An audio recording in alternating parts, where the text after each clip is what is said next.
त्रैमासिक परीक्षा 2025-26 के लिए गवर्नमेंट के द्वारा पेपर जारी कर दिया गया है। 80 नंबर का पेपर रहेगा। कक्षा 11वीं की हम बात कर रहे हैं, विषय हिंदी की त्रैमासिक परीक्षा पेपर की। पूरा पेपर का ब्लूप्रिंट गवर्नमेंट के द्वारा अभी जारी किया गया है। तो इस पूरे पेपर का हल मैं आप लोगों को करवाने वाला हूं। तो आप देख सकते हैं यहाँ पर ये पूरा ब्लूप्रिंट के अकॉर्डिंग कहा गया है कि बिल्कुल ब्लूप्रिंट के अकॉर्डिंग बच्चों का पेपर बनना चाहिए, एक भी क्वेश्चन इधर से उधर नहीं होना चाहिए। तो यहाँ पर उसी पेपर का सॉल्यूशन यहाँ पर मैं लेकर आ चुका हूँ, जिसमें आप लोगों को त्रैमासिक परीक्षा पेपर का हल पूरा करवाने वाला हूँ। तो जो भी विद्यार्थी हमारे इस चैनल पर जुड़ चुके हैं, चैनल पर आ चुके हैं, आप सभी का स्वागत है। एक बार आप इस क्लास को अपने दोस्तों को ज़रूर शेयर कर दें ताकि वे भी जुड़ सकें और त्रैमासिक पेपर के इस पूरे सॉल्यूशन को देख सकें। आइए विद्यार्थियों, आप लोगों को हम इसी प्रकार तैयारी करवाते रहते हैं। तो जिन्होंने चैनल को सब्सक्राइब नहीं किया है, चैनल को सब्सक्राइब जरूर कीजिएगा। साथ में किसी भी प्रकार का PDF प्राप्त करना चाहते हैं तो मैं आपको वीडियो के लास्ट में लिंक दूंगा, उस पर क्लिक करके आप PDF डाउनलोड कर लेना।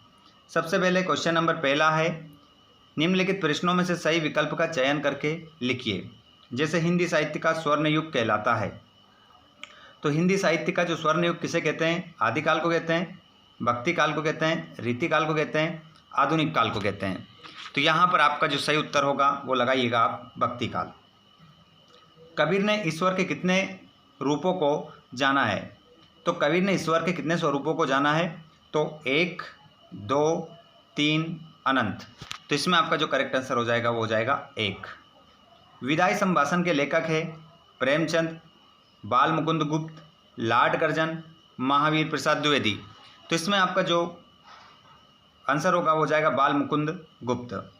ओज गुण पाया जाता है करुण रस में, शांत रस में, वीर रस में, श्रृंगार रस में। तो यहाँ पर आपका करेक्ट आंसर होगा वीर रस में। मीराबाई की भाषा मूलतः थी राजस्थानी, बंगाली, अवधी, फारसी। तो इसमें आपका करेक्ट आंसर हो जाएगा राजस्थानी। नेक्स्ट क्वेश्चन को देखिएगा। पूरा का पूरा त्रैमासिक पेपर का पैटर्न रहेगा, इसमें से पूरा पेपर आपका बनने वाला है। तो जो भी विद्यार्थी इस चैनल से जुड़ चुके हैं, आप लोगों ने कोई गलती नहीं की है। जब आप पेपर दोगे त्रैमासिक का तो आपको सब कुछ समझ में आ जाएगा कि हम जो आए थे वो सही जगह पर आए थे।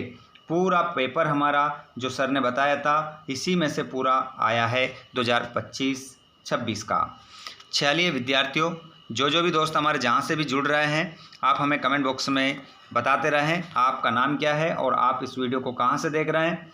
साथ ही पता चल सके हमें कि कौन सा विद्यार्थी हमसे कहाँ से जुड़ा हुआ है। सभी क्लास में बताते रहे, कमेंट बॉक्स में लिखते रहें। और क्वेश्चन है बच्चों आपका अगला, नमक की बोरियों में भारी गाड़ियाँ, नमक की बोरियों से भरी गाड़ियाँ कहाँ जा रही थी? कानपुर जा रही थी, नागपुर जा रही थी, मिर्ज़ापुर जा रही थी, पीतमपुर जा रही थी। देखिए ये जो क्वेश्चन आया है, नमक का दारों का पाठ से आया है। बताइए आप सभी, इस प्रश्न का जवाब बहुत ही सिंपल है बच्चों। नमक का दारों का पाठ आपने पढ़ा होगा, प्रेमचंद ने लिखा है। नमक का दारों का प्रेमचंद ने पाठ लिखा है और इसका जो प्रेमचंद है लेखक हैं और 1880 में इनका जन्म हुआ था बनारस के लमही गांव में। प्रेमचंद ने बहुत सारे उपन्यास लिखे हैं, इन्हें उपन्यास सम्राट भी कहते हैं। तो एक प्रश्न आपका होमवर्क में मैं आपको दे रहा हूँ कि बताइए इसका आंसर क्या होगा। अब मैं जानना चाहता हूँ कितने विद्यार्थियों ने इस पाठ को पढ़ा है, वही आंसर सही देंगे। तुनकी शब्द का संबंध किससे है? सब्जी से है, दाल से है, रोटी से है, चावल से है। तो ये मियां नसीरुद्दीन वाले पाठ से है, तो इसका रोटी से संबंध हो जाएगा। मियां नसीरुद्दीन कितने प्रकार की रोटियां बना लेते थे? 10, 20, 35, 56।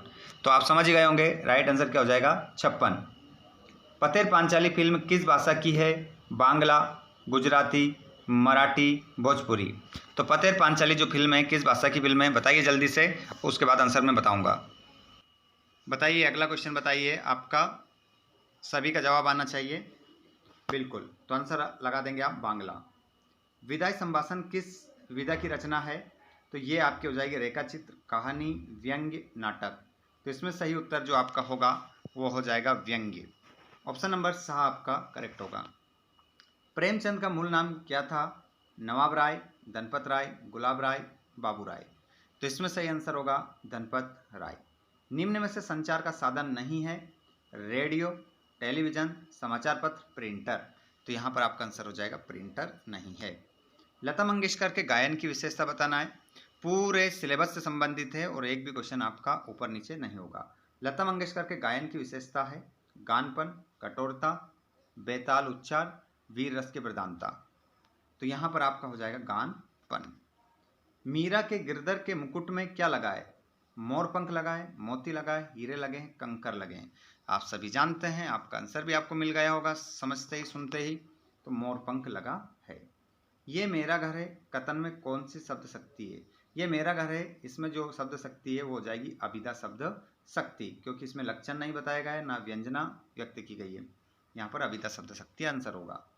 पंडित आलोपीदीन ने मुंशी बंशीधर को किस पद पर नियुक्त किया? वकील, दरोगा, मैनेजर, शिक्षक। बताइए, आपने चैप्टर रीड किया होगा, इसका आंसर क्या होगा? पंडित आलोपीदीन ने मुंशी बंशीधर को किस पद पर नियुक्त किया? वकील के, दारोगा के या मैनेजर के? तो यहाँ पर आपका जो सही उत्तर होगा, आंसर आप क्या लगाएंगे इसमें? आपका सही उत्तर इसमें लगा लेंगे आप मैनेजर। लता मंगेशकर को किस उपनाम से नहीं पुकारा जाता? तो यहाँ पर लता मंगेशकर को किस उपनाम से नहीं पुकारा जाता? देखिए, उन्हें हम क्या कहते हैं? कोकिला कहते हैं, स्वर साम्राज्ञी कहते हैं, कोकिल कंठ कहते हैं, गजगामिनी, ये इस नाम से नहीं कहते, पुकारते हैं। तो ऑप्शन नंबर द होगा आपका सही। श्रृंगार रस का स्थायी भाव है रति, हास्य, जुगुप्सा, क्रोध। तो श्रृंगार का जो स्थायी भाव हो जाएगा वो रति हो जाएगा। अवधी भाषा का महाकाव्य प्रिय प्रवास, कामायनी, रामचंद्रिका और रामचरित मानस। तो अवधी भाषा का जो महाकाव्य है वो हो जाएगा आपका रामचरित मानस। जल ही जीवन है, इस सूक्ति का भाव पल्लवन करते समय मुख्य उद्देश्य क्या होगा? जल की सुंदरता का वर्णन, जल के रंगों का विशेषण, जल के महत्व को समझाना, जल की मात्रा बताना। तो इसमें होगा जल के महत्व को समझाना। आगे चलिएगा, भाव पल्लवन करते समय किस तत्व पर विशेष बल देना चाहिए?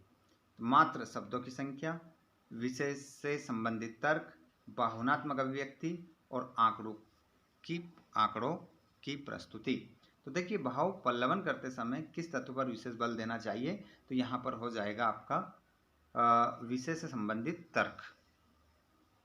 सार संक्षेपण का मुख्य उद्देश्य क्या होता है? तो विषय का विस्तार करना, मूल विचारों को संक्षेप में प्रस्तुत करना और भाषा को सजाना या कथानक बदलना। तो होगा मूल विचारों को संक्षेप में लिखना। सार संक्षेपण करते समय किस बात का ध्यान रखना आवश्यक नहीं है? मूल भाव बनाए रखना, अनावश्यक विस्तार करना, भाषा को सरल रखना, संक्षिप्तता बनाए रखना। तो कौन सा आवश्यक नहीं है? ये बा वाला आपका सही आंसर होगा, अनावश्यक विस्तार करना। विज्ञापन का मुख्य उद्देश्य क्या होता है? कहानी सुनाना, मात्र जानकारी देना, उत्पाद या सेवा का प्रचार करना, आलोचना करना। तो यहाँ पर हो जाएगा उत्पाद या सेवा का प्रचार करना। नेक्स्ट क्वेश्चन, संवाद लेखन में सबसे अधिक ध्यान किस पर देना चाहिए? तो भाषा की जटिलता पर, पात्रों की भावनाओं और परिस्थिति पर, कथा का अंत और संवाद की लंबाई पर। तो यहाँ पर आपका सही आंसर होगा पात्रों की भावना और परिस्थिति पर। अनुच्छेद लेखन करते समय किन बातों का विशेष ध्यान रखना चाहिए? तो भाषा की क्लिष्टता पर, विषय से भटकाव पर, स्पष्टता, एकता और क्रमबद्धता और केवल सजावट। तो यहाँ पर आंसर हो जाएगा स्पष्टता, एकता और क्रमबद्धता। चलिए खालिस्तान देख लेते हैं। खालिस्तान भी मैं आपको करवाने वाला हूँ। यहाँ पर ईद का चांद होना, ये एक मुहावरा हो जाएगा। श्रृंगार रस का स्थायी भाव रति हो जाएगा। मीरा की भक्ति दाम्पत्य भाव की। प्रबंध काव्य के अंतर्गत आता है सूर सागर, माफ कीजिएगा, प्रबंध काव्य। वैसे बात करें हम प्रबंध काव्य, महाकाव्य, खंड काव्य दोनों आ जाते हैं, है ना। तो रामचरितमानस इसमें हम लगाएंगे। रामचरितमानस आपका इसमें आंसर होगा। अप्पू की भूमिका निभाने वाले लड़के का नाम क्या था? सुबीर बनर्जी या सुधीर मुखर्जी? तो यहाँ पर क्या हो जाएगा? सुबीर बनर्जी। काव्य की शोभा बढ़ाने वाले धर्म कहलाते हैं अलंकार। संचार शब्द की उत्पत्ति धातु से हुई है, चर धातु से हुई है। कबीर भक्ति काल की शाखा के कवि है, निर्गुण भक्ति शाखा के। लता मंगेशकर के पिता थे दीनानाथ मंगेशकर। टेलीविज़न संचार का, टेलीविज़न दृश्य माध्यम है। ऑल इंडिया रेडियो की स्थापना सन 1936 या 1836। बताइए इसका आंसर क्या होगा, बताइए जल्दी से। तो इसका करेक्ट आंसर आप क्या लगाएंगे, 1936। मियां नसरुद्दीन ने रोटियां बनाने का हुनर से सीखा था, वालिद उस्ताद या मलिक से। बताइए, आपने पढ़ा होगा वालिद उस्ताद था या मलिक था। उसके बाद में हम अगला क्वेश्चन देखेंगे, जल्दी से आंसर बताइए। कितने विद्यार्थियों ने पाठ नंबर 2 मियां नसरुद्दीन कृष्णा सोबती के द्वारा लिखा गया पाठ है, किस किस ने पढ़ा है, बताइए जल्दी से। ठीक है, आंसर लगा लो आप तो, वालिद उस्ताद से सीखा था। वीर रस प्रधान कविताओं में गुण पाया जाता है, ओज गुण पाया जाता है बच्चों। गाय पालतू पशु है, वाक्य में शब्द शक्ति है। तो गाय पालतू पशु है, वाक्य में जो शब्द शक्ति हो जाएगी वो हो जाएगी अभिधा शब्द शक्ति। पंडित आलोपीदीन को पर अखंड विश्वास था, लक्ष्मी पर। किस पर, लक्ष्मी पर। अगला क्वेश्चन है, जिंदगी नामा प्रसिद्ध है। ये जिंदगी नामा जो है एक रचना है और ये काय के लिए प्रसिद्ध है, बताइए। साथ में आपको ये भी बताना है कि बच्चों ये कहानी या उपन्यास जिंदगी नामक किसकी रचना है, ये आपको बताना है। तो ये उपन्यास आपका हो जाएगा कबीर की भाषा सद्दुकड़ी हो जाएगी। खालिस्तान में दोहो का पूर्व पर संबंध होता है, तो यहाँ पर में दोहो का पूर्व पर संबंध होता है, तो यहाँ पर आपका प्रबंध काव्य हो जाएगा। मुंशी वंशीधर विभाग में दरोगा थे, नमक विभाग में। सच्चाई की सदा जीत होती है, इस कथन का भाव पल्लवन करते समय का महत्व बताया जाता है। तो यहाँ पर सच्चाई की जीत होती है, सत्य का महत्व बताया जाता है ना। भाव पल्लवन में किसी कथन के पक्ष को विस्तार से प्रस्तुत किया जाता है, तो भावात्मक पक्ष को। सार संक्षेपण करते समय अनावश्यक बातों को क्या कर दिया जाता है, हटा दिया जाता है। और सार लेखन में मूल विचारों को संक्षिप्त से विस्तृत से संक्षिप्त रूप से प्रस्तुत किया जाता है। नेक्स्ट हम देखते हैं, और उसके बाद हम देखेंगे यहाँ पर यही इसी में से पूरा पेपर बनेगा। खालिस्तान, जो खालिस्तान बताया ना, इन्हीं में से खालिस्तान बनेगी, इन्हीं में से ऑब्जेक्टिव आपके बनेंगे 6-7 नंबर के, ध्यान रखिएगा। अगला क्वेश्चन है, विज्ञापन का उद्देश्य किसी वस्तु या सेवा का करना, प्रचार करना होता है। अच्छे विज्ञापन में भाषा आकर्षक होनी चाहिए और प्रभावशाली होना चाहिए। संवाद लेखन में भाषा स्वाभाविक सहज होनी चाहिए। संवाद लिखते समय पात्रों की स्थिति और भावना का ध्यान रखना चाहिए।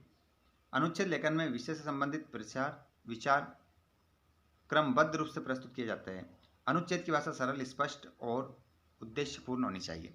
देखिए, ये तो हमारा वीडियो ऐसे तो बहुत बड़ा बन जाएगा, क्योंकि ये देखो मैं बता देता हूँ। अभी मैंने आपको 2 क्वेश्चन करवाए इसमें, जो कि खालिस्तान बन गए आपके 6 नंबर के, और ऑब्जेक्टिव भी आपके बन जाएंगे 6 नंबर के। उसके बाद में पूरा पेपर है, कौन सा प्रश्न जोड़ी में आएगा, कौन सा खालिस्तान में, कौन सा सत्य में, और 2-2 नंबर में कौन सा करने हैं, छठे में इनमें से आएगा, छठे में इन 4 क्वेश्चन में से एक आ जाएगा, 7वें इनमें 4 में से एक 7वें में आ जाएगा। पूरा पेपर दिया है उन्होंने बनाकर कि इनमें से ही पेपर बनाना है। अब इनमें से कौन सा आ जाएगा, ठीक है, इनकी आपको अच्छे से तैयारी करना है। अब मैं आपको अगला वीडियो प्रोवाइड करवाने वाला हूँ, जिसमें मैं बाकी आपको क्वेश्चन सोल्व करवाऊँगा, पूरा गद्यांश पद्यांश सब कुछ हल करवाने वाला हूँ। तो अगर आप चैनल पर पहली बार आए हैं और चैनल को सब्सक्राइब नहीं किया हो तो चैनल को सब्सक्राइब जरूर कीजिएगा। देखिए, पूरा पेपर है, निबंध एप्लीकेशन कौन सी करनी है ये भी मैं आपको बताऊंगा। बस आप 21वां क्वेश्चन देख रहे हैं यहाँ पर अभी, और अब ये देख रहे हैं आप क्वेश्चन नंबर 22। इसमें औपचारिक पत्र आपको कौन कौन से करने हैं, ध्वनि विस्तारक वाला करना है, सफाई वाला करना है, ठीक है, और 10वीं बोर्ड की दूसरी अंक सूची मंगवाना है, शाला शुल्क मुक्ति वाला करना है। ये 3-4 कर लेना है और आपके 4 नंबर यहाँ से कहीं नहीं गए। निबंध कौन कौन से कर लेते हैं, बहुत सारे बच्चे पूछते हैं, मोस्ट बता दो, तो जल ही जीवन है, ये सारे उन्होंने क्या बताएं, मोस्ट बताएं, इनमें से आपको एक करना है, ठीक है। तो ये अगला वीडियो आपको जल्दी ही मिलेगा, चैनल को सब्सक्राइब करके रखिएगा। वीडियो आप कहाँ से देख रहे हैं कमेंट बॉक्स में जरूर लिखिएगा। अब PDF प्राप्त करने के लिए सर क्या करें, तो तो आप हमारे टेलीग्राम और व्हाट्सएप ग्रुप से जुड़ जाइए, जिसकी लिंक हमने डिस्क्रिप्शन में दे रखी है, ठीक है। और अगर आप किसी भी प्रकार की हमसे डायरेक्ट बात करना चाहते हैं तो आप हमें फेसबुक पेज पर फॉलो करें या इंस्टाग्राम पर फॉलो करें, जिसकी लिंक भी हमने डिस्क्रिप्शन में दे रखी है। धन्यवाद। Thanks for watching. जय हिंद।